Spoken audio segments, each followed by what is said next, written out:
Atisani bising tesung orono decision nalaika meeting immediately 7 tarigo final 7 tarik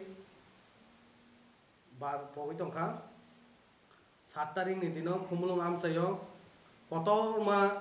kaisa meeting nai program nai abo ongke base khlaiye citizenship amendment bill no oppose khlainai seng tai je 8 tariko je got nangmani borok kwbangma sini borok sago duku nangkha baksa guli nangkha baksa kwbangma jagao agat ngai duku kosto bo khlaijak family rongno Choba surunani bongno justice runani baginai aboni baginai sung movement khlainai tai kaisa ke je to sini Atisani ekdom nangkukmani abongkha sung agi 9 bosor jora sung demand khlai phai tongo a demand khati pralen a demand no sung kuno dino pogoi thangmaya a demand no tuino sung o tinta demand no tuinai sung buskangni 7 tariko sung aro program khlainai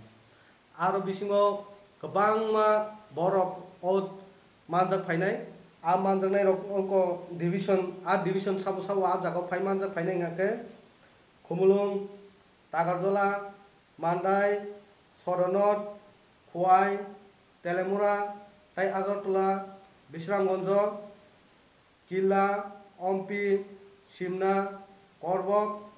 kanchanpur udaipur Moharani Celegang Tuiwandal obrongke je division andaro sini tongo a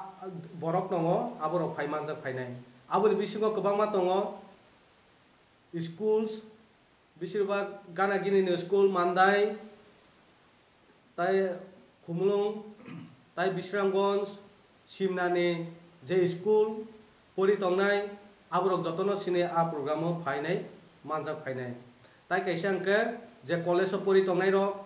je khumulung amchayo tongnai ro agortolao je college tongnai ro joto tiprasa a jaga phai manjakna bagainai kobok jao tai bo kobogo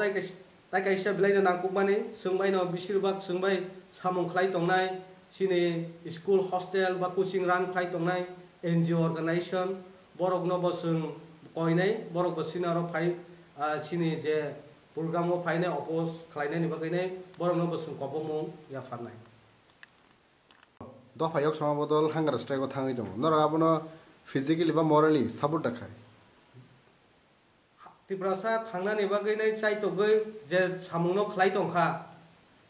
automatically atisarok abono sung prosongsa khayo hamjago de dopa yok sama bodol je khumulungo boro hunger strike indefinite period khlai tongmani borok no hambai se ma janogo